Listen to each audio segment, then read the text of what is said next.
أشهد أن لا إله إلا الله وحده لا شريك له وأشهد أن محمدا عبده ورسوله أما بعد فأعوذ بالله من الشيطان الرجيم بسم الله الرحمن الرحيم الحمد لله رب العالمين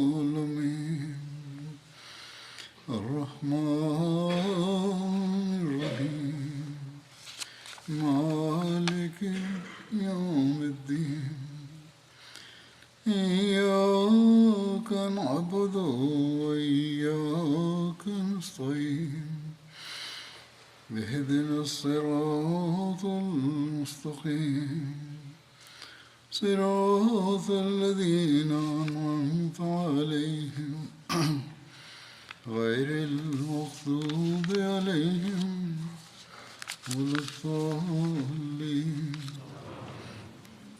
সম্পর্কে আলোচনা হচ্ছিল। এ সম্পর্কে হযরত মুসলিহ মাউদ রাদিয়াল্লাহু তাআলা আনহু যা তিনি সংক্ষেপে বর্ণনা করেছেন তা আমি তুলে ধরছি। তিনি বলছেন, কাফের বাহিনী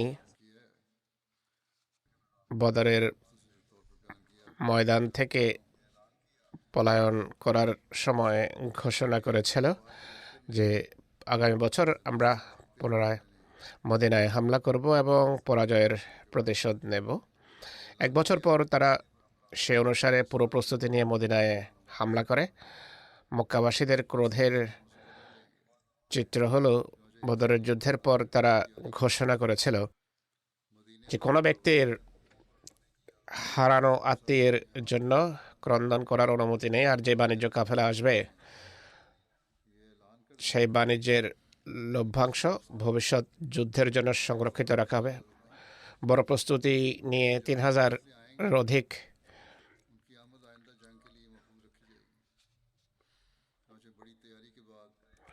সংখ্যক সৈন্যের সমন্বয়ে বাহিনী আবু সুফিয়ানের নেতৃত্বে মদিনায় হামলা করে।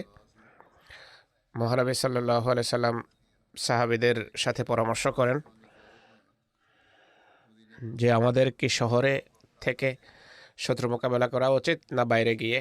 তার ধারণা ছিল যে শত্রুকে যদি আক্রমণ করতে দেয়া হয় তাহলে যুদ্ধের সূচনার জন্য তারা দায়ী হবে, আর মুসলমানরা ঘরে বসে তার মোকাবেলা করতে পারবে। কিন্তু সেই যুবক মুসলমান শ্রেণী যারা বদরের যুদ্ধে অংশগ্রহণের সুযোগ পায়নি, যাদের হৃদয়ে আক্ষেপ ছিল যে হায় আমরাও যদি খোদার পথে শাহাদত বরণের সৌভাগ্য লাভ করতাম তাহলে ভালো হতো, তারা জোর দিয়ে বলেন যে আমাদেরকে কেন শাহাদত থেকে বঞ্চিত করা হচ্ছে। মহানবী তাদের কথা মেনে নেন। পরামর্শ নেওয়ার সময় তিনি তার এক স্বপ্ন শুনিয়েছেন। তিনি বলেন, আমি স্বপ্নে কয়েকটি গাভী দেখেছি, আর আমি দেখেছি আমার তরবারির ফলা ভেঙে গেছে, আর আমি দেখেছি যে গাভী জবাই করা হচ্ছে, আর আমি দেখেছি যে আমি আমার হাত একটি সুদৃঢ় এবং সুরক্ষিত বর্মের ভিতর ঢুকিয়েছি, আর এটিও দেখেছি যে আমি ভেড়ার পিঠে আরোহিত আছি। সাহাবীরা জিজ্ঞেস করেন, হে আল্লাহ রসুল সাল্লাল্লাহু আলাইহি সাল্লাম, আপনি এসব স্বপ্নের কি অর্থ করেছেন বা কি অর্থ করেন? তিনি বলেন, গাভী জবাই হওয়ার ব্যাখ্যা হলো আমার কিছু সাহাবী শহীদ হবেন। তরবারির ফলা ভাঙার অর্থ এটি মনে হয় যে আমার আত্মীয় স্বজনদের মাঝে কোনো সম্মানিত ব্যক্তিত্ব শাহাদত বরণ করেন বা এই যুদ্ধে আমারও হয়তো কোনো ক্ষতি হতে পারে। আর বর্মে হাত ঢুকানোর অর্থ আমি এটি মনে করি যে মদিনায় আমাদের অবস্থান করা বেশি নিরাপদ। আর ভেড়ায় আরোহণ সংক্রান্ত স্বপ্নের অর্থ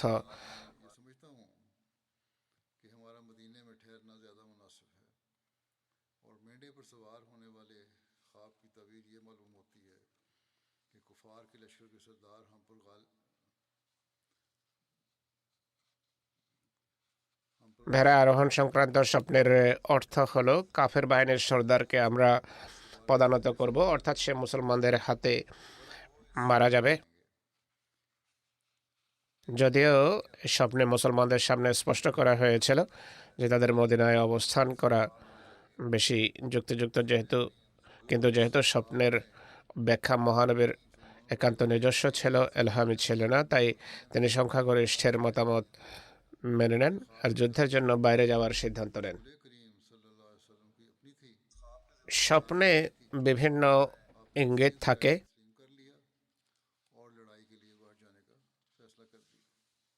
এই বিষয়টি উল্লেখ করে হযরত মসিহ মাউদ আলাইহিস সালাম মহানবীর ইস্তেআরা বা রূপক বিষয়াদির কথা উল্লেখ করেন। রূপক বিষয়াদি যা মহানবীর দিব্যদর্শন ও স্বপ্নে বিদ্যমান, তা যারা হাদিস পাঠ করে তাদের সামনে অস্পষ্ট নয়। কখনো দিব্যদর্শনে মহানবীকে তার পবিত্র হাতে দুটো স্বর্ণের কঙ্কন পড়তে দেখা গেছে। এর অর্থ করা হয়েছে দুজন মিথ্যাবাদী যারা নবী হওয়ার মিথ্যা দাবি করেছিল। আর কোনো সময় হুজুর সাল্লাল্লাহু আলাইহি সাল্লামকে স্বপ্নে গাভী জবাই হতে দেখানো হয়েছে বা তিনি দেখেছেন। এর অর্থ ছিল সেই সাহাবী যারা উহুদের যুদ্ধে শাহাদত বরণ করেছেন। এমন অনেক দৃষ্টান্ত অন্য নবীদের দিব্যদর্শনেও বিদ্যমান। বাহ্যত কিছু দেখানো হয়েছে, কিন্তু প্রকৃতপক্ষে অর্থ ছিল ভিন্ন। তাই নবীদের কথায় রূপকের ব্যবহার বা রূপক অন্তর্নিহিত থাকা বিরল কোনো বিষয় নয়।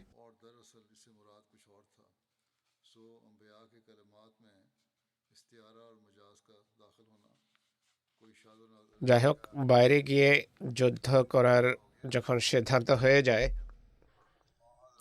তখন মহানবী সাল্লাল্লাহু আলাইহি সাল্লাম সাহাবীদের প্রস্তুতির নির্দেশ দেন। আর তিনি সাল্লাল্লাহু আলাইহি সাল্লাম নিজেও যুদ্ধের প্রস্তুতি নেওয়া আরম্ভ করেন। এর বিশদ বিবরণ বা বিস্তারিত বিবরণ যেভাবে দেয়া হয়েছে তা হলো, হুজুর সাল্লাল্লাহু আলাইহি ওয়াসাল্লামের শহরের বাইরে গিয়ে যুদ্ধ করা পছন্দনীয় বিষয় ছিল না, কিন্তু স্বপ্নের ভিত্তিতে এটি তিনি বুঝেছেন। কিন্তু মানুষ যখন জোর দিতে থাকে বা চাপ দিতে থাকে বাইরে গিয়ে যুদ্ধ করার জন্য, তিনি তাদের সাথে সহমত হন। তিনি জুমার নামাজ পড়েন আর মানুষকে সমবেত করে বক্তৃতা করেন আর তাদেরকে পুরো সাহসিকতার সাথে দৃঢ় প্রতিজ্ঞ হয়ে যুদ্ধ করার নির্দেশ দেন। তিনি শুভ সংবাদ দেন যে মানুষ যদি ধৈর্য প্রদর্শন করে তাহলে আল্লাহ তাআলা মুসলমানদেরকে বিজয় দান করবেন। এরপর তিনি সবাইকে যুদ্ধের প্রস্তুতি নেওয়ার নির্দেশ দেন। এই নির্দেশ শুনে সবাই আনন্দিত। এরপর তিনি সাল্লাল্লাহু আলাইহি ওয়াসাল্লাম সবার সাথে আসরের নামাজ পড়েন। ততক্ষণে তারাও একত্রিত হয় যারা আশপাশ থেকে এসেছিল। এরপর হুজুর সাল্লাল্লাহু আলাইহি সাল্লাম হযরত আবু বকর ও ওমরের সাথে নিজের ঘরে যান। তাদের উভয়ই মহানবী সাল্লাল্লাহু আলাইহি ওয়াসাল্লামকে পাগড়ি পরান এবং হুজুর সাল্লাল্লাহু আলাইহি ওয়াসাল্লামকে যুদ্ধের পোশাক পরিধান করান। তার অপেক্ষায় মানুষ সারিবদ্ধ অবস্থায় ছিল। তখন হযরত সাদ বিন মুআজ এবং হযরত উসাইদ বিন হুযাইর লোকদেরকে সম্বোধন করে বলে যে তোমরা মহানবীর ইচ্ছার বিরুদ্ধে তাকে বাইরে এসে যুদ্ধ করতে বাধ্য করেছ, তাই এই বিষয়টি এখন তার হাতে ছেড়ে দাও। তিনি যে নির্দেশে দেবেন, তার যে মতামত হবে তাতে আমাদের জন্য কল্যাণ নিহিত থাকবে। তাই মহানবীর আনুগত্য করো, তার নির্দেশ মেনে চলো। হুজুর সাল্লাল্লাহু যখন বাইরে আসেন, তিনি যুদ্ধের পোশাক পরিহিত ছিলেন। তিনি দুটো লৌহ পোশাক পরে রেখেছিলেন, অর্থাৎ একটির উপর দ্বিতীয়টি পরে ফেলেছিলেন। জাতুল ফজুল এবং ফিজা নামের দুটো পোশাক। জাতুল ফজুল সেই লৌহ পোশাক যা হযরত সাদ বিন উবাদা তাকে পাঠিয়েছিলেন যখন তিনি বদরের যুদ্ধের জন্য যাচ্ছিলেন। এটি সেই লৌহ পোশাক। এই পোশাকটি তার মৃত্যুর সময় এক ইহুদির কাছে বন্ধক ছিল। হযরত আবু বকর সেটি পয়সা দিয়ে ফেরত নিয়ে নেন, ছুটিয়ে নেন। মহানবী সাল্লাল্লাহু আলাইহি ওয়াসাল্লাম তার পার্শ্বদেশের তরবারি ঝুলিয়ে রেখেছিলেন, আর তার পিঠে ছিল তুনি। অন্য রওয়ায়াত অনুসারে তিনি তার ঘোড়ায় আরোহিত ছিলেন, নাম ছিল সাকব। ধনুক ঝুলন্ত ছিল আর বর্ষা ছিল হাতে। হয়তো এই উভয়টি ঘটে থাকবে, বিভিন্ন মানুষ দেখেছে আর বিভিন্ন রওয়ায়াত করেছে। হুজুর সাল্লাল্লাহু আলাইহি ওয়াসাল্লাম তার ঘর থেকে যখন বাইরে আসেন, অস্ত্রশস্ত্র পরিহিত ছিলেন। তখন তাকে সংবাদ দেওয়া হয় যে মালিক বিন আমর নাজ্জারি ইন্তেকাল করেছেন, তার মৃতদেহ জানাজার জায়গায় রেখে দেওয়া হয়েছে। তিনি তার জানাজা পড়ান। যুদ্ধের জন্য যাওয়ার পূর্বে মানুষ তখন তাকে সম্বোধন করে বলে যে, হে আল্লাহ রসুল, আমাদের কথার উদ্দেশ্য এটি নয় যে আপনার মতামতের বিরুদ্ধে যাব বা আপনাকে বাধ্য করব, তাই আপনি যা সঠিক মনে করেন সেই অনুসারেই সিদ্ধান্ত করুন। অন্য রওয়ায়াতে এটি রয়েছে যে আপনি যদি শহর থেকে বাইরে মোকাবেলা করা পছন্দ না করেন তাহলে সেখানেই থাকুন। তিনি বলেন যে নবীর জন্য এটি বৈধ নয় যে শস্ত্র সজ্জিত হওয়ার পর ততক্ষণ অস্ত্র খুলবে যতক্ষণ খোদা তার এবং তার শত্রুদের মাঝে সিদ্ধান্ত করে না দেন। অন্য রওয়ায়াতে ভিন্ন শব্দ রয়েছে যে যতক্ষণ যুদ্ধ না করবে অস্ত্র খুলবে না। মহানবী সাল্লাল্লাহু আলাইহি ওয়াসাল্লামের প্রস্তুতি এবং সাহাবীদের ভুলভ্রান্তির কথা উল্লেখ করে হযরত মির্জা বশির আহমদ সাহেব লিখেছেন যে তিনি ঘরের ভেতরে যান, যেখানে হযরত আবু বকর এবং ওমরের সাহায্য নিয়ে তিনি পাগড়ি এবং যুদ্ধের বস্ত্র পরিধান করেন। এরপর অস্ত্রে সজ্জিত হয়ে খোদার নাম নিয়ে বাইরে আসেন। জ্যেষ্ঠ কিছু সাহাবের কথায় তখন যুবক শ্রেণীর সাহাবীদের অনুশোচনা হয় যে তারা মহানবী সাল্লাল্লাহু আলাইহি ওয়াসাল্লামের মতামতের বিপরীতে নিজেদের মতামতের উপর জোর দিয়েছে, যা তাদের করা ঠিক হয়নি। এই চেতনা জাগ্রত হওয়ার পর তারা অনুশোচনা করেন। তারা যখন মহানবীকে অস্ত্রশস্ত্রে সজ্জিত হয়ে দুটি লৌহ পোশাক পরে বাইরে আসতে দেখেন, তাদের অনুশোচনা এবং আক্ষেপ আরও বেড়ে যায়। তারা প্রায় সমস্বরে নিবেদন করে যে, হে আল্লাহ রসুল, আমরা ভুল করেছি যে আমরা আপনার মতামতের বিপরীতে নিজেদের মতামতের উপর জোর দিয়েছি। আপনি যেভাবে সঠিক মনে করুন তাই করুন, ইনশাল্লাহ তাতেই বরকত থাকবে। মহানবী সাল্লাল্লাহু আলাইহি ওয়াসাল্লাম বলেন, আল্লাহর নবীর মহিমা পরিপন্থী কাজ এটি যে অস্ত্র শস্ত্রে সজ্জিত হওয়ার পর আল্লাহর সিদ্ধান্ত করার পূর্বেই অস্ত্র খুলে ফেলবে।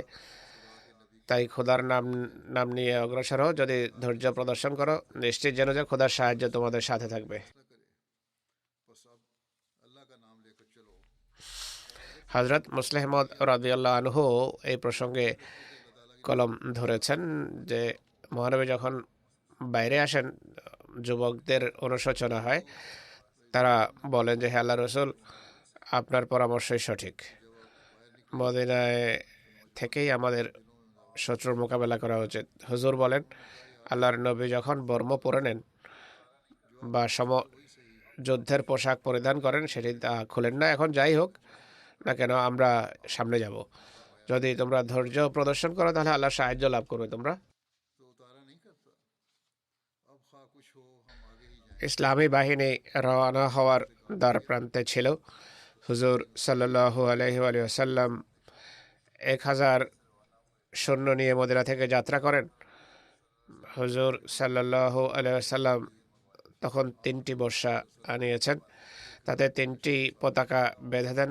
অসের পতাকা ছিল উসাইদ বিন হুজাইরের হাতে, খজরাজের পতাকা দিয়েছেন হুবাব বিন মুনজিরকে, কেউ কেউ বলে সাদ বিন ওবাদাকে দিয়েছেন। মুহাজিরদের পতাকা হযরত আলীকে দিয়েছেন।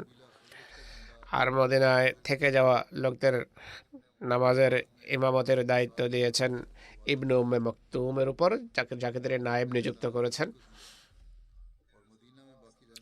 এরপর হুজুর সাল্লাল্লাহু আলাইহি সাল্লাম তার ঘোড়া সাকবে আরোহণ করেন, কামান গলায় ঝুলিয়ে দেন, বর্ষা হাতে নেন। রয়েত অনুসারে ওহদের যোদ্ধাদের মুসলমানদের কাছে দুটো ঘোড়া ছিল। একটি ঘোড়া মহানবীর কাছে ছিল, যার নাম ছিল সাকব। দ্বিতীয়টি ছিল হযরত বুরদার কাছে, যেটির নাম ছিল মোলাবে। আর মুসলমানরা অস্ত্র সাজিয়ে রেখেছিল 100 লৌহ পরিহিত সৈন্য। আর দুই সাদ, অর্থাৎ সাদ বিন মাআজ এবং সাদ বিন ওবাদা তার সামনে ছুটতে থাকেন। তাদের উভয়ই লৌহ পোশাক পরিহিত ছিলেন। মানুষ দুজন ছিল তার ডানে এবং বামে। তিনি যখন সানিয়া পর্যন্ত পৌঁছেন তখন একটি অনেক বড় সশস্ত্র সৈন্যবাহিনী দেখেন। তাদের অস্ত্রের ঝংকার শোনা যাচ্ছিল। তিনি জিজ্ঞেস করেন এটি কি? সাহাবীরা জিজ্ঞেস করেন যে ইহুদিদের মধ্য থেকে এরা আব্দুল্লাহ বিন উবাইয়ের হালিফ বা মিত্র। তিনি জিজ্ঞেস করেন ইহুদিরা কি ইসলাম গ্রহণ করেছে? উত্তর আসলো যে না। তখন তিনি বলেন আমরা মুশরিকদের বিরুদ্ধে কাফেরদের সাহায্য নেব না। এ সম্পর্কে হযরত মির্জা বশির আহমদ সাহেব লিখেছেন যে মহানবী সাল্লাল্লাহু আলাইহি ওয়াসাল্লাম ইসলামী বাহিনীর জন্য 3টি পতাকা প্রস্তুত করিয়েছেন। আওস গোত্রের পতাকা ছিল উসাইদ বিন হুজাইরের হাতে, খাজরাজের পতাকা দেয়া হয়েছে হুবাব বিন মুনজিরের হাতে, আর মুহাজিরদের পতাকা দেয়া হয়েছে হযরত আলীকে। পরবর্তীতে এই পতাকা হযরত মুসাব বিন উমাইরকে দেয়া হয়েছে। এরপর মদিনায় আব্দুল্লাহ বিন উম্মে মাকতুমকে নামাজের ইমাম নিযুক্ত করে সাহাবীদের একটি বড় জামাত নিয়ে আসরের নামাজের পর তিনি মদিনা থেকে বের হন। অস ও খাজরাজের নেতা সাদ বিন মাআজ ও সাদ বিন ওবাদা তার বাহনের সামনে ধীরে ধীরে দৌড়ছিলেন। বাকি সাহাবীরা তার ডানে, বামে এবং পেছনে ছিলেন। মহানবী সাল্লাল্লাহু আলাইহি সাল্লাম যাত্রা করেন আর শেখাইন নামক স্থানে পৌঁছে তিনি যাত্রা বিরতি দেন। এটি মদিনার দুটো পাহাড়। এখানে পৌঁছে তিনি তার বাহিনীর একটা ভালো ধারণা নেন আর সেসব যুবককে ফেরত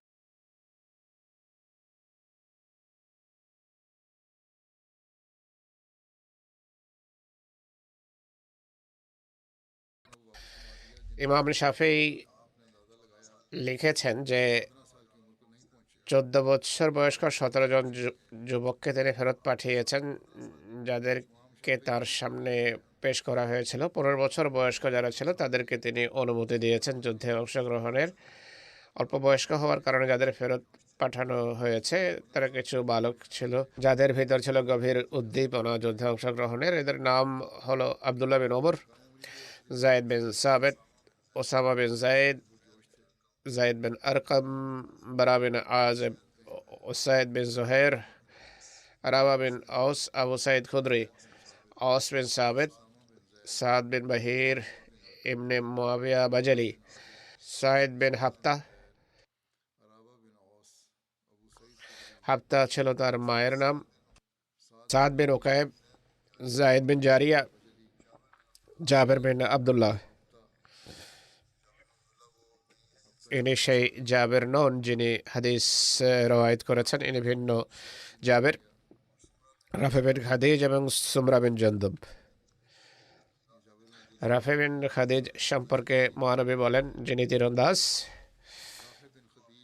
তাই তাকে তিনি অনুমতি দেন। প্রথমে বলেন ফেরত যাও, পরে জানতে পারেন যে সে ভালো তীরন্দাজ, তাই তাকে অনুমতি দেন। তখন সুমরা বিন জন্দুব বলেন মহানবী সাল্লাল্লাহু আলাইহি ওয়াসাল্লাম রাফি বিন খাদিজকে অনুমতি দিয়েছেন আর আমাকে ফেরত পাঠাচ্ছেন, অথচ আমি কুস্তিতে তাকে ধরাশায়ী করতে পারি। মহানবী কথা জানতে পারলে বলেন যে তোমরা উভয়ই কুস্তি করো। কুস্তিতে সামুরা রাফিকে ধরাশায়ী করলে তিনি তাকেও উহুদের যুদ্ধে অংশগ্রহণের অনুমতি প্রদান করেন। মহানবী যখন সৈন্যবাহিনীর পর্যবেক্ষণের পর পুরো ধারণা নেন আর সূর্য অস্ত যায়, তখন হযরত বেলাল মাগরিবের আজান দেন। হুজুর সাল্লাল্লাহু আলাইহি ওয়াসাল্লাম নামাজ পড়ান। এরপর ইশার আজান দেন, তিনি ইশার নামাজ পড়ান। আর সেই রাতটি শেখাইন নামক স্থানে অতিবাহিত করেন। এ রাতে পাহারার জন্য মোহাম্মদ বিন মাসলামাকে নিগরান বা তত্ত্বাবধায়ক নিযুক্ত করেন। 50 ব্যক্তি নিয়ে তিনি সৈন্যবাহিনীর চতুর্দিক প্রদক্ষিণ করেন। তিনি বলেন, আজ রাত আমাদের নিরাপত্তার দায়িত্বে কে থাকবে? পুরো সেনাবাহিনীর নিরাপত্তার দায়িত্বে কে থাকবে? আর মহানবীর নিরাপত্তার দায়িত্বে কে থাকবে? জাকওয়ান বিন আব্দে কায়েস তখন দণ্ডায়মান হন, অর্থাৎ মহানবীর সবচেয়ে কাছে কে থাকবে যেন নিরাপত্তার দায়িত্ব পালিত হতে পারে। জাকওয়ান বিন আব্দে কায়েস দণ্ডায়মান হন, যুদ্ধের পোশাক পরিধান করেন, চামড়ার ঢাল হাতে নেন, মহানবীর নিরাপত্তার দায়িত্ব পালন করতে থাকেন। এক মুহূর্তের জন্য তাকে ছেড়ে দূরে যাননি। সেহরের সময় পর্যন্ত মহানবী বিশ্রাম নেন। রয়েতে রয়েছে যে মহানবী প্রভাতে বলেন, আমি স্বপ্নে দেখেছি ফেরেশতা হযরত হামজাকে গোসল দিচ্ছে। এই সম্পর্কে সিরাত খাতামান নবীনে হযরত মির্জা বশির আহমদ সাহেব লিখেছেন যে উহুদ পাহাড় মদিনার উত্তরে 3 মাইল দূরে অবস্থিত। এর মাঝে পৌঁছে সেই স্থান যেদিকে শেখাইন বলা হয়, শেখাইনে তিনি যাত্রা বিরতি দেন। ইসলামী বাহিনীর পুরো ধারণা নেয়ার নির্দেশ দেন। স্বল্পবয়স্ক বালকরা জেহাদের উচ্ছ্বাস নিয়ে এসে যায়, তাদেরকে ফেরত পাঠানো হয়। ওসামা বিন যায়েদ, আবু সাইদ খুদরি প্রমুখকে ফেরত পাঠানো হয়। রাফি বিন খাদিজ সেসব বালকের সমবয়স্ক ছিলেন, কিন্তু তীরন্দাজের দক্ষতা রাখতেন। তার এই দক্ষতার কারণে তার পিতা মহানবীর কাছে তার পক্ষে সুপারিশ করেন যে তাকে জেহাদে অংশগ্রহণের অনুমতি দেওয়া হোক। মহানবী সাল্লাল্লাহু আলাইহি ওয়াসাল্লাম রাফের দিকে তাকান, তিনি সিপাহীদের মতো বুক উঁচিয়ে দাঁড়িয়ে যান যেন তাকে লম্বা দেখা যায়। তার এই বুদ্ধিমত্তা কাজে আসে, মহানবী তাকে সাথে যাওয়ার অনুমতি প্রদান করেন। তখন আরেক বালক সামরা বিন জুনদুব, যার কথা একটু পূর্বেই উল্লেখ করা হয়েছে, তার ফিরে যাওয়ার নির্দেশ এসে যায়, কিন্তু পিতার কাছে গিয়ে বলে যে রাফেকে যদি যুদ্ধে অংশগ্রহণের অনুমতি দেওয়া হয় তাহলে আমারও অনুমতি পাওয়া উচিত, কারণ আমি রাফের চেয়ে শক্তিশালী, তাকে আমি কুস্তিতে পরাজিত করতে পারি। পুত্রের এই আন্তরিকতা দেখে পিতা আনন্দিত হন। তাকে সাথে নিয়ে তিনি মহানবীর কাছে আসেন এবং সন্তানের বাসনা তার সামনে উল্লেখ করেন। হুজুর সাল্লাল্লাহু আলাইহি সাল্লাম বলেন, রাফে এবং সামে উভয়কে কুস্তি লড়াও যেন জানা যায় যে কে বেশি শক্তিশালী। মোকাবেলা হয়। সত্যি সামরা নিমেষেই রাফেকে উঠিয়ে ভূপাতিত করেন। তখন মহানবী সামারাকেও সাথে যাওয়ার অনুমতি প্রদান করেন। সেই নিষ্পাপ বালকের হৃদয় আনন্দে ভরে যায়। যেহেতু সাঁঝ নেমে এসেছিল তাই বেলাল আজান দেন। সব সাহাবী মহানবীর নেতৃত্বে নামাজ পড়েন আর রাতে মুসলমানরা সেখানেই অবস্থান করেন। রাতের পাহারার জন্য মহানবী সাল্লাল্লাহু আলাইহি ওয়াসাল্লাম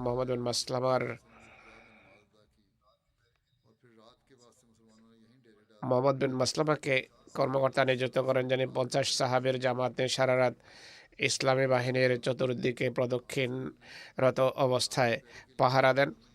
আব্দুল্লাহ বিন উবাই বিন সলুল প্রথমে সাথে এসেছিল, কিন্তু পথিমধ্যে ফিরে যায়। এর বিস্তারিত বিবরণে রয়েছে যে সেহরির সময় মহানবী সাল্লাল্লাহু আলাইহি ওয়াসাল্লাম শেখাইন নামক স্থান হতে সম্মুখে অগ্রসর হন। মদিনা এবং ওহদের মাঝে সদ নামক স্থানে পৌঁছেন, যেখানে নামাজের সময় হয়ে যায়। এখানে ফজরের নামাজ আদায় করেন তিনি। সদ কেনা এবং মদিনার মধ্যবর্তী একটি জায়গা। এইখানে আব্দুল্লাহ বিন উবাই বিন সলুল তার সাথী মুনাফিকদেরকে নিয়ে মহানবীকে ছেড়ে ফিরে আসে। তার সাথীদের সংখ্যা ছিল 300, তারা সবাই ছিল মুনাফিক। ফিরে আসতে গিয়ে আব্দুল্লাহ বিন উবাই বিন সলুল বলে যে মহানবী সাল্লাল্লাহু আলাইহি সাল্লাম আমার কথা মানেননি, বরং বালকদের কথা মেনে নিয়েছেন, তাদের কথা এসে গেছেন, যাদের মতামতের কোনো গুরুত্বই নেই। আমরা জানি না আমরা কোন কারণে জান দেব, কোন কারণে মারা যাব। আব্দুল্লাহ বলে যে, হে লোক সকল, চলো ফিরে যাই। তো মুনাফিকদের সর্দারের নির্দেশে তার মুনাফিক সাথী মুসলমানদেরকে ছেড়ে ফিরে আসে। তাদেরকে যেতে দেখে হযরত জাবেরের পিতা হযরত আব্দুল্লাহ বিন আমর তার পেছনে ছুটেন। তিনিও আব্দুল্লাহ বিন উবাইর নে এক হযরত গোত্রের বড় নেতা ছিলেন। যারা ফিরে যাচ্ছিল তাদেরকে তিনি বলেন, আমি তোমাদের খোদার দোহাই দিয়ে বলছি, তোমাদের এই কাজ কি ঠিক হচ্ছে যে তোমরা একান্ত সেই মুহূর্তে তোমাদের নবী এবং জাতির প্রতি বিশ্বাসঘাতকতা করছো যখন শত্রু পুরো শক্তি নিয়ে সামনে দাঁড়িয়ে আছে? তারা বলে যে, যদি আমরা জানতাম যে তোমরা যুদ্ধ করবে তাহলে আমরা কখনো তোমাদের সাথে বের হতাম না। আমরা তো ভাবছিলাম যুদ্ধ শুদ্ধ কিছুই হবে না। এইভাবে তারা পরিষ্কারভাবে ফিরে যাওয়ার ঘোষণা দেয়, অথচ তারাও যুদ্ধের প্রস্তুতি নিয়ে বেরিয়েছিল। তখন আব্দুল্লাহ বিন আমর বলেন যে, হে আল্লাহর শত্রুরা, খোদা তোমাদেরকে ধ্বংস করুন। সে সময় অতি সন্নিকটে যখন আল্লাহ তার নবীকে তোমাদের আর মুখাপেক্ষে রাখবেন না। এক রায়াতে রয়েছে, আল্লামা ইবনে জওজি লিখেছেন কথা, যে বনু সালামা ও বনু হারসা যখন আব্দুল্লাহ বিন উবাইকে বিশ্বাসঘাতকতা করতে দেখে, তারাও ফিরে যাওয়ার সিদ্ধান্ত নেয়। উভয় গোত্র সেনাবাহিনীর দুই বাহুতে ছিল, কিন্তু আল্লাহ তাআলা তাদেরকে এই পাপ থেকে রক্ষা করেন। তারা ফিরে যাওয়ার ইচ্ছা পরিত্যাগ করে। তখন আল্লাহ তাআলা আয়াত ইজ হাম্মাত তায়েফাত ওয়াল্লাহু ওয়ালিয়ুহুমা ওয়া আলাল্লাহি ফালইয়াতাওয়াক্কালিল মুমিনুন অবতীর্ণ করেন। অর্থাৎ তোমাদের দুটো দল যখন ভীরুতা দেখানোর সিদ্ধান্ত করে নেয়, অথচ আল্লাহ তাদের উভয়েরই তত্ত্বাবধায়ক ছিলেন, আর আল্লাহর উপরেই মোমেনদের নির্ভর করা উচিত।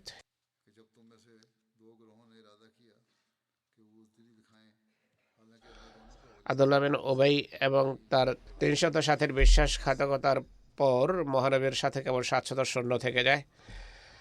আব্দুল্লাহ বিন উবাই যখন ফিরে আসে, আনসার মহানবীর কাছে নিবেদন করেন যে, হে আল্লাহ রসুল সাল্লাল্লাহু আলাইহি সাল্লাম, ইহুদিদের মাঝে যারা আমাদের মিত্র ও সমর্থক, তাদের সাহায্য নেওয়া যায় কি? তারা মদিনার ইহুদিদের কথা বলছিলেন। তারা হয়তো বনি কুরাইজার ইহুদিদের কথা বলছিলেন, কেননা বনু কুরাইজার ইহুদি হযরত সাদ বিন মুআজের মিত্র ছিল। হযরত সাদ বিন মুআজ অস গোত্রের নেতা ছিলেন। হযরত সাদ সম্পর্কে কোনো কোনো আলেম বলেন যে, আনসারদের ভেতর তার পদমর্যাদা তেমনি যেমনটি কিনা মুহাজিরদের মাঝে হযরত আবু বকরের ছিল। আনসারদের এই প্রশ্নে হুজুর সাল্লাল্লাহু আলাইহি ওয়াসাল্লাম শুধু এটাই বলেছেন যে, তাদের সাহায্যের আমাদের কোনো প্রয়োজন নেই। এই সম্পর্কে হযরত মির্জা বশির আহমদ সাহেব কলম ধরেছেন। দ্বিতীয় দিন অর্থাৎ 3রা হিজরি 15 শাওয়াল 31 মার্চ 624 খ্রিস্টাব্দে সেহরির সময় ইসলামী বাহিনী এগিয়ে যেতে থাকে। পথে মধ্যে নামাজে ফজর পরে প্রভাতেই উহুদের পাদদেশে পৌঁছে যায়। তখন নোংরা প্রকৃতির মানুষ আব্দুল্লাহ বিন উবাই বিন সালুল, যে মুনাফিক সর্দার ছিল, সে বিশ্বাসঘাতকতা প্রদর্শন করে আর 300 সাথী নিয়ে মুসলমান বাহিনীকে ছেড়ে এ বলে মদিনায় ফিরে আসে যে, মুহাম্মদ সাল্লাল্লাহু আলাইহি ওয়াসাল্লাম আমার কথা মানেননি, আর নির্বোধ বালকদের কথায় এসে মদিনা থেকে বেরিয়ে এসেছেন, তাই আমি তাদের সাথে যুদ্ধ করতে পারি না। কেউ কেউ ব্যক্তিগতভাবে তাকে বুঝিয়েছে যে বিশ্বাসঘাতকতা ঠিক নয়, কিন্তু সে কারো কথা শোনেনি, আর এটি বলতে থাকে যে, এটি যদি কোনো যুদ্ধ হতো আমি অংশ নিতাম, কিন্তু এটি কোনো যুদ্ধ নয়, বরং এটি আত্মহত্যার নামান্তর। তখন ইসলামী বাহিনীর মোট সংখ্যা 700 ছিল, যা কাফের 3000-এর বিপরীতে 1/4 চেয়ে কম ছিল। বাহন এবং সমরাস্ত্রের দিক থেকে ইসলামী বাহিনী কুরাইশ বাহিনীর বিপরীতে খুবই দুর্বল এবং তুচ্ছ ছিল, কেননা মুসলমান বাহিনীতে কেবল 100 যুদ্ধ পোশাকধারী এবং শুধু 2 ঘোড়া ছিল। এর বিপরীতে কাফের বাহিনীতে 700 যুদ্ধের পোশাকে সজ্জিত লোক, 200 ঘোড়া এবং 3000 উট ছিল। এই দুর্বলতার মাঝে যা মুসলমানরা তেলে তেলে অনুভব করছিল, তখন আব্দুল্লাহ বিন উবাই বিন সলুলের বিশ্বাসঘাতকতা দুর্বল মুসলমানদের মাঝে বেকুলতা এবং উৎকণ্ঠার পরিবেশ পরিস্থিতির জন্ম দেয়। তাদের কেউ কেউ টালমাটাল ভাব প্রদর্শন করে, দোদুল্যমানতা প্রকাশ করে। কোরআনে এর উল্লেখ রয়েছে। এই বেকুলতা এবং উৎকণ্ঠার মাঝে মুসলমানদের দুটো গোত্র বনু হারেসা এবং বনু সালামা মদিনার দিকে ফিরে আসার সিদ্ধান্ত নিয়ে নেয়, কিন্তু হৃদয়ে যেহেতু ইমানের জ্যোতি ছিল তাই তারা নিজেদের সংবরণ করে এবং বাহ্যিক উপায় উপকরণের দৃষ্টিকোণ থেকে মৃত্যু সামনে দেখেও তাদের মনিবকে নিঃসঙ্গ পরিত্যাগ করেননি। অর্থাৎ মুসলিম বলছেন যে তিনি সাল্লাল্লাহু আলাইহি সাল্লাম 1000 বাহিনী নিয়ে মদিনা থেকে বের হন।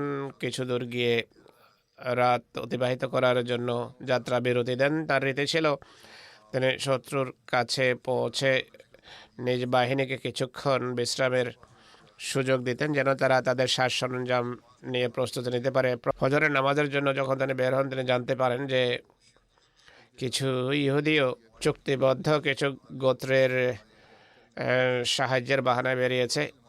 ইহুদিদের শত্রুতার কথা যেহেতু মহানবী জানতেন, তাই তিনি বলেন যে এদের ফেরত পাঠানো হোক। তখন আবদুল্লাহ বিন উবাই বিন সলুল, যে মুনাফিকদের নেতা ছিল, সেও তার 300 সাথী নিয়ে বলে ফিরে যায় যে এখন এটি আর যুদ্ধ নয়, বরং এটি ধ্বংসের মুখে ঝাঁপ দেয়া বা এটি আত্মহত্যা। আবদুল্লাহ বিন উবাই বিন সলুলের ফিরে যাওয়ার এটি একটি কারণ ছিল। সে বলল যে ইহুদিদের কেন নেওয়া হচ্ছে না, আমাদের সাহায্যকারীদেরকে সাহায্য করা থেকে বিরত রাখা হচ্ছে। ফলাফল যা দাঁড়ায় তা হলো মুসলমান কেবল 700 থেকে যায়, যাদের সংখ্যা কাফের সংখ্যার তুলনায় 1/4 ছিল। সাজ সরঞ্জামের দিক থেকে ছিল আরো বেশি দুর্বল, কারণ কাফেরদের মাঝে ছিল 700 যুদ্ধ পোশাক পরিহিত ব্যক্তি, মুসলমানদের মাঝে ছিল কেবল 100। কাফেরদের 200 অশ্বারোহী ছিল, মুসলমানদের কাছে ছিল কেবল 2টো ঘোড়া। হুজুর সাল্লাল্লাহু আলাইহি ওয়াসাল্লাম বাহিনীকে নিয়ে যখন হাররা বনু হারেসায় পৌঁছানে, তখন এক সাহাবীর ঘোড়া লেজ নাড়ে, যা তার তরবারিতে এসে লাগে। তিনি আশঙ্কা অনুভব করে তাৎক্ষণিকভাবে তরবারি হাতে নিয়ে নেন। বর্ণনাকারী বলেন যে মহানবী পজিটিভ মনোভাব পছন্দ করতেন, ইতিবাচক অর্থ করা পছন্দ করতেন না, আর অলক্ষণে কথাবার্তা পছন্দ করতেন না। তিনি তাকে বলেন, অর্থাৎ যার তরবারি ছিল তাকে বলেন যে তোমার তরবারি খাপে ঢুকিয়ে নাও। আমার মনে হচ্ছে আজকে অবশ্যই তরবারি টেনে বের করা হবে শত্রুর বিপরীতে। এই কথার এটি অর্থ। এরপর মহানবী সাহাবীদেরকে সম্বোধন করে বলেন, কে আছে যে নিকটবর্তী পথ ধরে আমাদেরকে শত্রুর কাছে নিয়ে যাবে, অর্থাৎ এমন পথ ধরে যা জানা পথ নয়। তখন খায়সামা বলেন, হে আল্লাহ রসুল সাল্লাল্লাহু আলাইহি সাল্লাম, আমি নিয়ে যাব। ইবনে সাদ প্রমুখরা তার নাম আবু হাসমা বর্ণনা করেছেন। তিনি তাকে বনু হারেসার বসতিস্থল, তাদের জমি এবং সম্পত্তি থেকে বের করে মুসলমানদের সাথে নিয়ে যান। আর ওহদের উপত্যকায় গিয়ে তিনি শিবির স্থাপন করেন। শিবির এমনভাবে স্থাপন করেছেন যে ওহদ ছিল তার পেছনে আর মদিনা ছিল তার সামনে। এখানে মহানবী ইসলাম বক্তৃতা করেন। ওহদের পাদদেশে মুসলমানরা সারিবদ্ধ হন। শনিবারে ফজরের নামাজের সময় ঘনিয়ে আসে। মুসলমান মুশরিকদেরকে দেখছিল। হযরত বেলাল আজান এবং ইকামত দেন। হুজুর সাল্লাল্লাহু আলাইহি সাল্লাম সাহাবীদের ফজরের নামাজ পড়ান। মোহাম্মদ বিন ওমর আসলামী বর্ণনা করেন, হুজুর সাল্লাল্লাহু আলাইহি সাল্লাম দণ্ডায়মান হন এবং খুতবা দেন আর বলেন যে হে লোক সকল, আমি তোমাদেরকে সেই বিষয়ের ওসিয়ত করছি যা আল্লাহ তাআলা তার কিতাবে ওসিয়ত করেছেন, তার আনুগত্য করা এবং খোদা কর্তৃক নিষিদ্ধ বিষয় দিয়ে এড়িয়ে চলার নসিহত করছি। আজকের দিনে তোমরা পুরস্কারের জায়গায়, পুরস্কারের স্থানে রয়েছে, যেটি স্মরণ রাখবে সে নিজেকে ধৈর্য, বিশ্বাস এবং চৌকস করে তুলবে। অর্থাৎ ধৈর্য ধরতে হবে। যে দিনের জন্য এসেছ, আজকে ধৈর্য প্রয়োজন। শত্রুর বিরুদ্ধে জিহাদ করা খুবই কঠিন কাজ। খুব স্বল্প লোক এমন আছে যারা অবিচল থাকতে পারে এমন সময়, কেবল তারা ব্যতীত যাদের আল্লাহ তাআলা হেদায়েত দেন। কেননা খোদা আনুগত্যকারীদের সাথে থাকেন আর শয়তান খোদার অবাধ্যদের সাথে থাকে। তাই জেহাদে অবিচলতা প্রদর্শনের মাধ্যমে কর্মের সূচনা করো। আর খোদার প্রতিশ্রুতি স্মরণ করো এর জন্য। আর তোমাদের সে কাজ করা উচিত যার আমি নির্দেশ দেব, কারণ আমি তোমাদের হেদায়েত দেওয়ার বিষয়ে গভীর লোভ রাখি। মতভেদ এবং ঝগড়া দুর্বলতার লক্ষণ। আল্লাহ তাআলা এগুলো পছন্দ করে না, মতভেদ থাকা উচিত নয়। আর মতভেদ থাকলে সাহায্য আসে না। হে লোক সকল, এই বিষয়টি আমার পক্ষে গ্রথিত করা হয়েছে যে যে হারাম কাজ করে আল্লাহ তাআলা তার এবং নিজের মাঝে একটা দূরত্ব সৃষ্টি করে দেন। আল্লাহ তাকে পছন্দ করেন না যে অন্যায় কাজ করে। যে আল্লাহর জন্য অবৈধ কাজ এড়িয়ে চলবে, খোদা তার পাপ ক্ষমা করবেন। যে আমার প্রতি একবার দরুদ প্রেরণ করবে, খোদা তাআলা এবং তার ফেরেশতা তার প্রতি 10 বার রহমতের দোয়া করবে। যে কোনো মুসলমান বা কাফের সাথে সদ্ব্যবহার করবে, তার প্রতিদান আল্লাহর হাতে। সে এ পৃথিবীতে দ্রুত এর প্রতিদান পাবে আর পরকালেও লাভ করবে।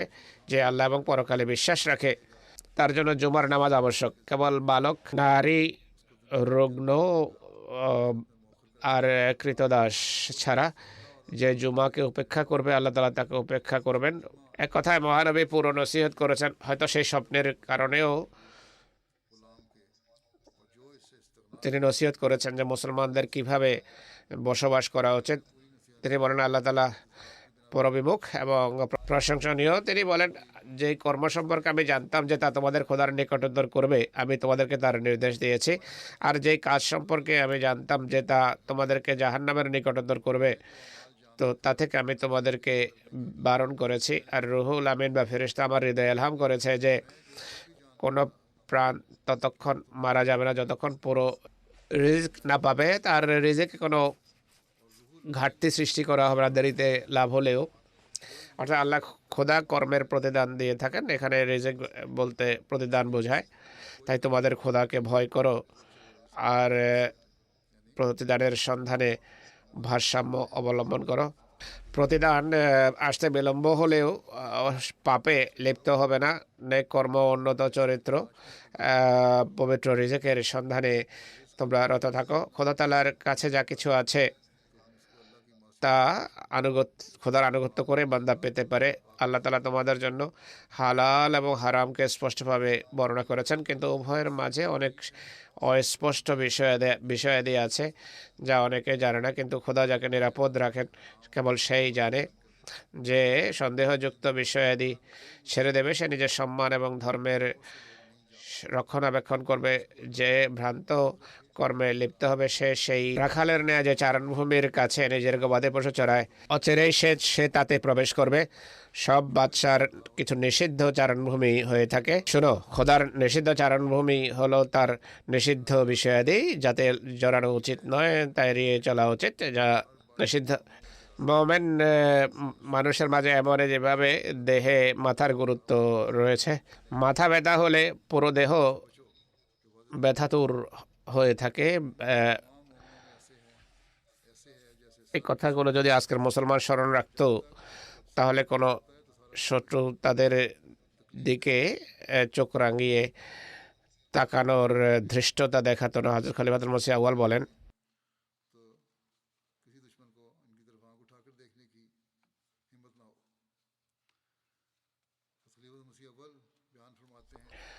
ওহদের যুদ্ধে শত্রু মক্কা থেকে যাত্রা করে মদিনায় পৌঁছে যুদ্ধের সাজ সরঞ্জাম যা আবু সুফিয়ান সিরিয়া থেকে এনেছিল আর যাদের বাধা দেওয়ার জন্য প্রতিহত করার জন্য মহানবীকে বদর পর্যন্ত সফর করতে হয়।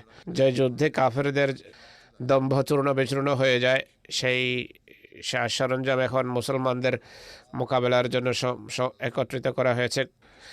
কোরআন নিম্নলিখিত আয়াতে এটি যারা খরচ করে তাদের দিকে ইঙ্গিত করে যে ইন্নাল্লাযিনা কাফারু ইউনফিকুনা আমওয়ালাহুম লিয়াসুদ্দু আন সাবিলিল্লাহি ফাসায়ুনফিকুনাহা সুম্মা তাকুনু আলাইহিম।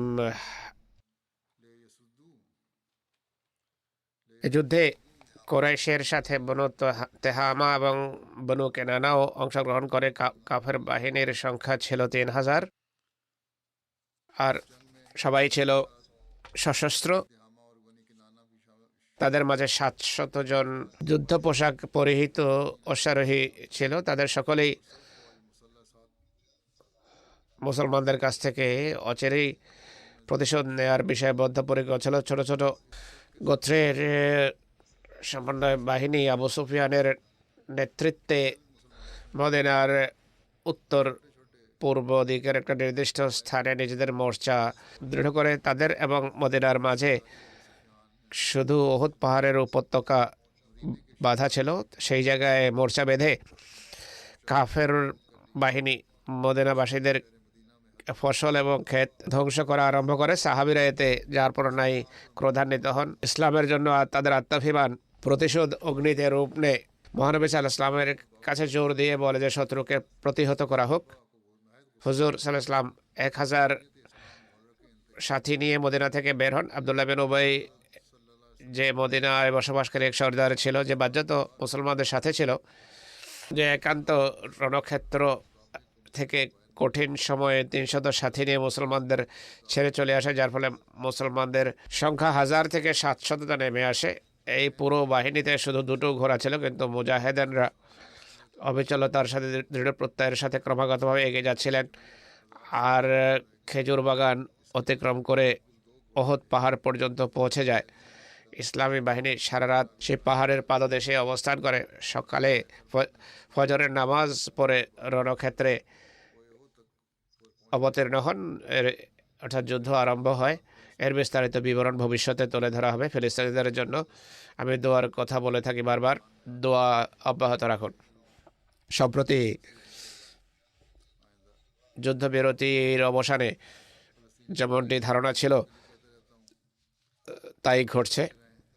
ইসরায়েলি সরকার পূর্বের চেয়ে অধিক হিংস্রতার সাথে, পাশবিকতার সাথে গাজার প্রতিটি এলাকায় হামলা এবং বোমাবারি করছে।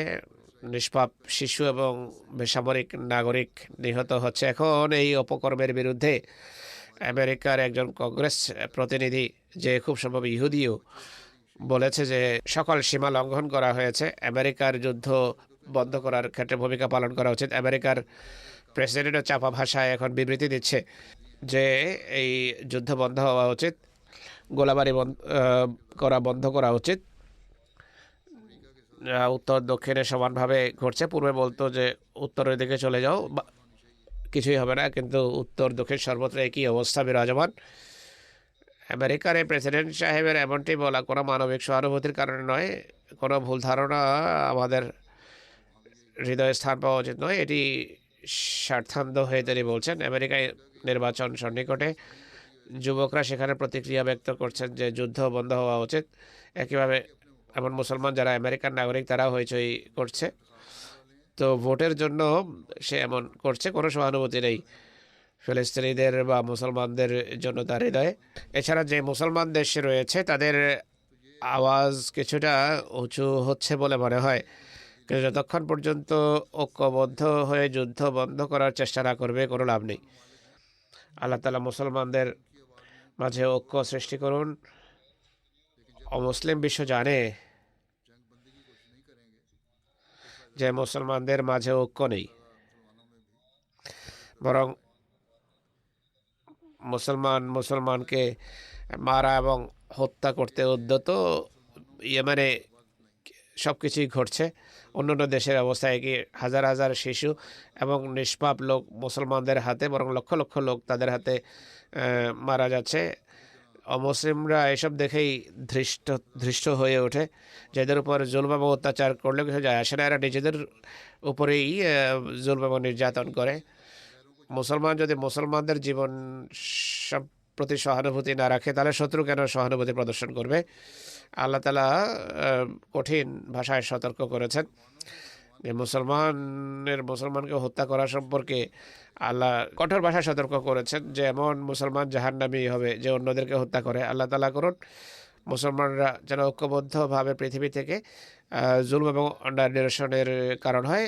তারা যেন নিজেদের মাঝে যুদ্ধ পরিহার করে। ইউনাইটেড নেশনস তাদের আওয়াজ কিছুটা উত্তোলনের চেষ্টা করেছে, কিন্তু তাদের আওয়াজ কে শোনে?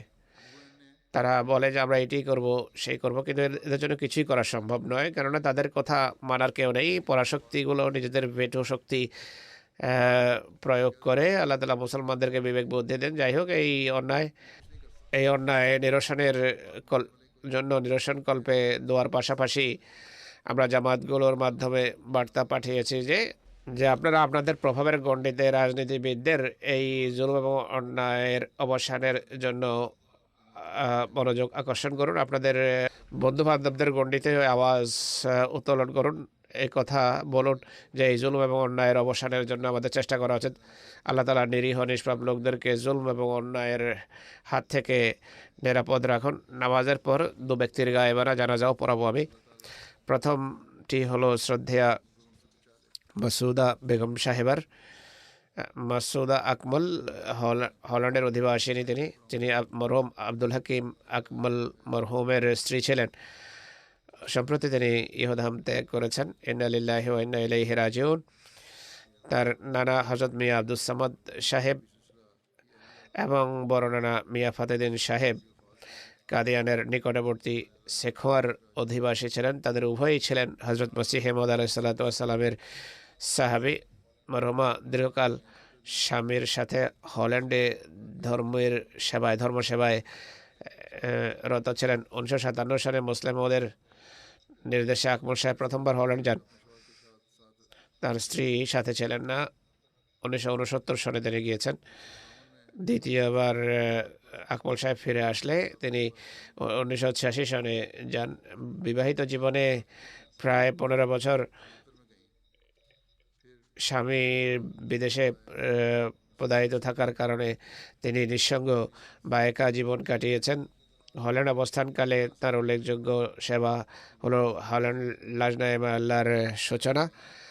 লাজনায়ে আল্লাহ হল্যান্ডের প্রাথমিক প্রেসিডেন্ট হওয়ার সম্মানও তিনি লাভ করেছেন। খেলাফতের সাথে সুগভীর বিশ্বস্ততার সম্পর্ক ছিল। মুত্তাকি, পরেজগার, নামাজ রোজায় অভ্যস্ত নারী ছিলেন। তিনি ওসিয়ত করেছিলেন। তিনি 3 পুত্র 1 কন্যা স্মৃতিচিহ্ন রেখে গেছেন। সবাই কোনো না কোনোভাবে বড় আন্তরিকতার সাথে জামাতের কাজ করছে। তার পূর্বে এক পুত্র সদর আনসারুল্লাহ ছিলেন, এখন দ্বিতীয়জন এবছর সদর আনসারুল্লাহ নির্বাচিত হয়েছেন। এছাড়াও তারা জামাতের কাজ করছেন বিভিন্নভাবে। আল্লাহ তাআলা মরহুমার রুহের মাগফিরাত করুন, সন্তানদেরকে তার পুণ্য ধরে রাখার তৌফিক দান করুন। দ্বিতীয় স্মৃতিচারণ মাস্টার আব্দুল মজিদ ওয়াকফে জিন্দেগি সাহেবের। তিনি রাবর তালিম ইসলাম হাই স্কুলের শিক্ষকতা করতেন। সম্প্রতি তিনি রিটায়ারমেন্টের পর কানাডা চলে আসেন, সেখানেই তিনি ইন্তেকাল করেন। ইন্না লিল্লাহি ওয়া ইন্না ইলাইহি রাজিউন। তিনি তারা বর্তমানে স্ত্রী ছাড়াও 3 পুত্র এবং 2 কন্যা স্মৃতিচিহ্ন রেখে গেছেন। তার পুত্র মাজহার মজিদ সাহেব বলছেন, তার পিতা বহু গুণাবলীর আধার ছিলেন, খুবই বিনয়ী মানুষ ছিলেন এবং দরবেশ সুলভ জীবন কাটাতেন। তার মা বলছেন, বিয়ে থেকে আরম্ভ করে মৃত্যু পর্যন্ত তাকে ফেরেশতা প্রকৃতির মানুষ পেয়েছে। বিয়ের কয়েক বছর পর একদিন নামাজে উচ্চস্বরে কেঁদে কেঁদে দোয়া করছিলেন। নামাজের পর আমি জিজ্ঞেস করি যে আপনি কিসের দোয়া করছেন? তিনি বলেন, আমার বাসনা হলো আমি আমার জীবন উৎসর্গ করে রাবওয়ার কালিমুল ইসলাম স্কুলে ধর্মসেবার সুযোগ পাবো অন্য কোনো এলাকার পরিবর্তে। আমি দোয়া করছি আল্লাহ যেন আমার এই বাসনা পূর্ণ করে, আমার স্ত্রীকেও যেন আল্লাহ তাআলা একই মন মানসিকতা দান করেন। যাই হোক, তার স্ত্রী তাকে বলেন, আপনি হযরত খলিফাতুল মসিহকে জীবন উৎসর্গ করে পত্র লিখে দেন। আল্লাহ তাআলার কৃপায় তিনি জীবন উৎসর্গ করে আবেদনপত্র পাঠিয়ে দেন হযরত খলিফাতুল মসিহ সানির কাছে। খলিফা সানির যুগের কথা। তিনি সেই আবেদনপত্র মঞ্জুর করেন এবং এরপর তিনি রাবওয়া স্থানান্তরিত হন।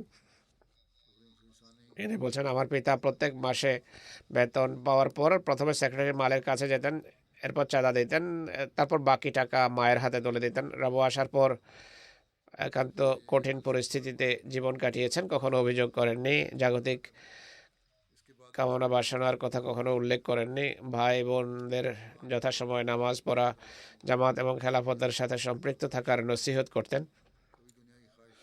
তখন জামাতের আর্থিক অবস্থা ভালো ছিল না, অসচ্ছলতা ছিল অনেক। তা সত্ত্বেও বড় ধৈর্যের সাথে জীবন অতিবাহিত করেছেন। তিনি যখন শিক্ষক হিসাবে এসেছেন, আমি হাই স্কুলে ছিলাম, আমি দেখেছি এই কথাগুলো কেবল তার ছেলের লেখা কথা নয়, বরং তার ভিতরে এসব গুণাবলী ছিল। হুজুর বলছেন ও আহমদিরাও তার দ্বারা প্রভাবিত ছিল। 1985 সনে তাকে পদোন্নতি দিয়ে 73-74-এর পরের কথা, যখন স্কুল জাতীয়করণ করা হয়, তখন তিনি স্কুলেই ছিলেন। হাই স্কুলে কিছু সময় কাটিয়েছেন। 1985 সনে তার পদোন্নতি দিয়ে ভেরার ইসলামিয়া হাই স্কুলে তাকে প্রধান শিক্ষক হিসাবে পাঠানো হয়। সেখানকার যে নায়েব হেডমাস্টার ছিল, সে জামে মসজিদের ইমামও ছিল। বাজে তো মনে হতো আহমদী হওয়ার কারণে ইমাম তার বিরোধিতা করবে, কিন্তু তার উন্নত আচরণের কারণে সে তার প্রতি খুবই শ্রদ্ধাশীল ছিল, অনেক বেশি শ্রদ্ধা সম্মান করত, অত্যন্ত সশ্রদ্ধ ব্যবহার করত। একদিন বর্ণনাকারী বলেন যে আমি তাকে অন্যান্য শিক্ষকদের এটি বলতে শুনেছি যে এই ব্যক্তি কাদিয়ানি হওয়া সত্ত্বেও একজন ফেরেশতা প্রকৃতির মানুষ। এভাবে নীরব তবলিগ করতেন, শত্রুদের উপর বড় ইতিবাচক প্রভাব পড়তো। প্রায় সময় তার শিষ্যরা তার সাথে সাক্ষাৎ করতে আসতো এবং বলতো যে আমরা আপনার ছাত্র ছিলাম, কিন্তু সবচেয়ে বেশি তিনি সেই সব ছাত্রদের নিয়ে গর্ব করতেন এবং তাদেরকে বলতেনও যারা আল্লাহ তাআলার পথে জীবন উৎসর্গ করেছে। আর সানন্দে বলতেন যে অমুক ওয়াকফে জিন্দেগি আমার ছাত্র। ওয়াকফে জিন্দেগিদের প্রতি খুবই শ্রদ্ধাশীল ছিলেন, মূল্যায়ন করতেন। আল্লাহ তাআলা মরহুমের প্রতি কৃপা করুন, মাগফিরাত করুন, তার পদমর্যাদা উন্নীত করুন, তার সন্তান সন্ততিকেও তার बड़ा वाक़ई ज़िंदगी बहुत कदर और एहतराम किया करते थे। अल्लाह ताला मरहूम से मग़फ़िरत और रहम का सलूक फरमाए, इनके दर्जात बुलंद करे, इनकी औलाद को भी इनकी नेकियां जारी रखने की तौफीक दे।